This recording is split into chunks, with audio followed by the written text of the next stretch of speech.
Good morning, students. How are you? Hope all of you are fine at home. Your PTs are going to start from 29th of July. I hope आप में से किसी को कोई problem नहीं होगी PT से syllabus से कंसर्न या कुछ doubts. If you have any doubt or any problem regarding your PT you can contact me by WhatsApp. आप मुझे व्हाट्सअप के थ्रू कॉन्टेक्ट कर सकते हैं बच्चा, और पर्सनली मैसेज भेजिए मुझे. I will solve your problem. आपका लेसन 3 एंड 4 आना है रीडर का. उसमें हम टेस्ट भी ले चुके हैं. शॉर्ट आंसर्स जो आप लिखेंगे उसमें ना ही आप कोई फुल स्टॉप लगाएंगे ना ही कोई comma. You will write down only your answer with that. I hope आप सबको सब कुछ क्लियर है. फिर भी कोई डाउट है तो you can contact me any time via WhatsApp. I will reply you. So let's start our today's work, and that is our lesson number 7.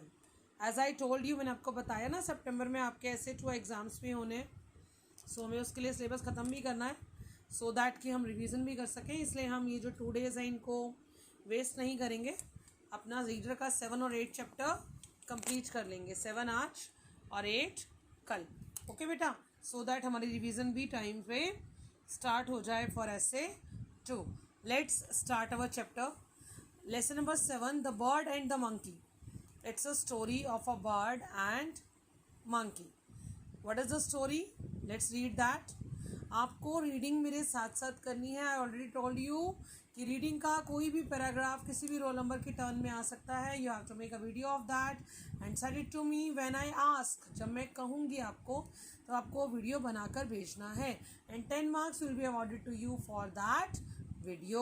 Okay बेटा, yes let's start. There lived a group of monkeys in the mountains. Mountains में एक group of monkeys, बहुत सारे monkeys रहते थे. During one winter, एक सर्दियों की बात है. देयर वर हैवी रेन्स, बहुत बारिश हुई.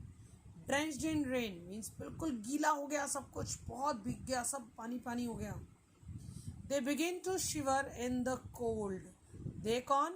मंकीज. उनको कांपना शुरू हो गए. शिवर, कांपना ठंड से. During this time some of the monkeys found some colorful gunja fruits. It is a fruit just like your jamun you can say. उनको एक फ्रूट मिला उस समय पर. मंकीज़ को कलरफुल था वो. which appear to them as embers of fire. जो उनको ऐसे लगा जैसे कोई शायद चिंगारी सी है कहीं पे. जैसे आप कोयला जलाते हैं, आप पुराने टाइम में आपकी मम्मा को पता होगा, आपने कभी नहीं जलाया होगा वो, लेकिन अंगीठी में, तंदूर में, जिन्होंने तंदूर देखा है वहाँ लकड़ी जलाई जाती है. उसमें वो लकड़ी के जो लास्ट में बच जाता है छोटी छोटी चिंगारियाँ, उसमें हमारी मम्मा दाल बना लेती हैं या बैंगन भून लेती हैं, कुछ कुकिंग कर लेती हैं ना, तो दैट इज़, उसे चिंगारी कहते हैं. एम्बर्स ऑफ फायर कुछ है उस पर. Hopping to make some fire for themselves. उनको लगा कि कुछ आग मिल सकती है हमें इससे, क्योंकि वो कलरफुल था तो उनको रोशनी लग रही थी उससे. उनको लगा शायद ये चिंगारी है, तो उन्होंने सोचा हमें इससे गर्मी मिल जाएगी. अब सर्दियों में हम सब आग सेकते हैं ना बेटा, किचन में खड़े होना अच्छा लगता है सर्दियों में, गरम गरम चीज़ें खाना अच्छा लगता है, गरम चीज़ों के पास रहना अच्छा लगता है. ऐसे ही उनको भी लगा कि शायद इससे हमें कुछ चिंगारी से कुछ गर्मी मिलेगी. Hoping to make some fire for themselves they begin to blow at them. अब कहीं चिंगारी हो तो हम उसको करें, मतलब फूंक लगाएं, अपनी मुंह से हवा बनाकर उस पर थोड़ी सी छोड़े, तो हमें लगता है कि इससे शायद आग वो जल जाएगी. तो वो भी वैसे ही करने लगे. A bird on a near by tree was watching the monkeys from above. एक पक्षी जो पास वाले पेड़ पर ही बैठा था वो उन बंदरों को देख रहा था ऊपर से. Considering the when attempts the monkeys were busy with. When होता है व्यर्थ जाना, मतलब उनका जो सारी कोशिशें थी वो खराब जा रही थी. It thought of advising them against it. उसको लगा अरे मैं कुछ सलाह ही दे आता हूँ इनको. What big fools you are, तुम कितने बड़े मूर्ख हो, वो बंदरों को कहता है ये बात. Blowing at Gunja fruits from embers of fire.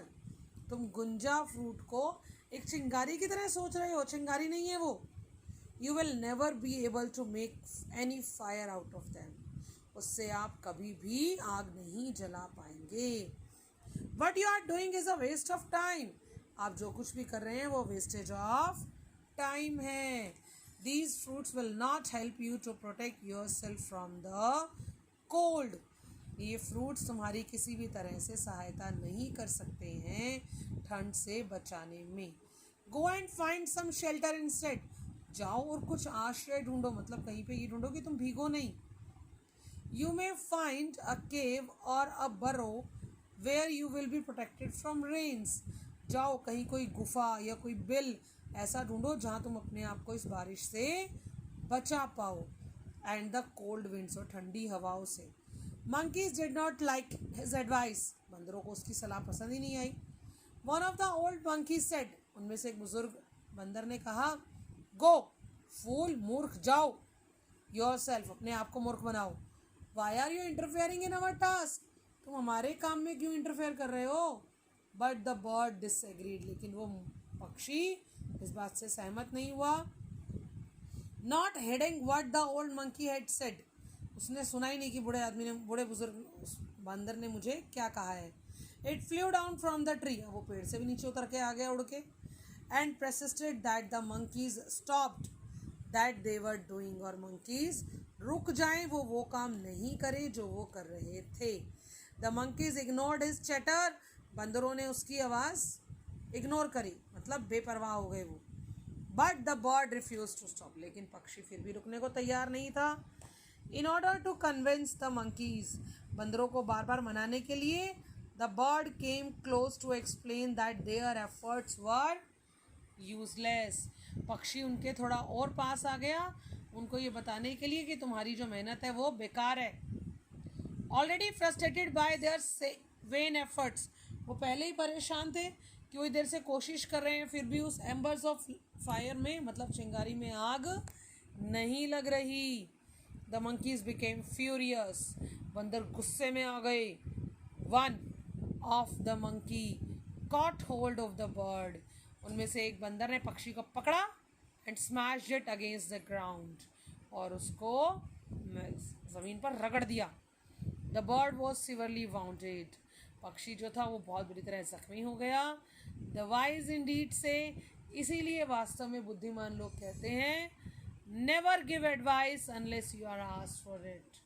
आप सलाह तब तक नहीं दो जब तक आपसे मांगी नहीं जाए.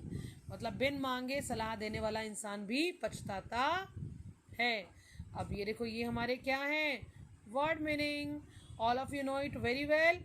और अब तो आप सबको अच्छे से अपने आप ही हैबिट हो गई है कि वर्ड मीनिंग होते हैं ये न्यू वर्ड्स. आपको इनको लर्न करना है और इनको अच्छे से समझना है. ड्रेंच, वेट थॉरोली, गीले हो जाना. एम्बर, अ कोल बर्निंग रेड, मतलब एक चिंगारी. प्रेसेस्ट, कॉन्टिन्यू, आगे बढ़ते रहना. फ्रस्ट्रेट, एंग्री, गुस्सा में हो जाना. Smash, throw again something hit, किसी भी चीज़ पर फटक के मारना और उसको चोट पहुंचाना. Today's work is this, and tomorrow we will do the book exercise of this chapter. Okay, beta? Bye bye.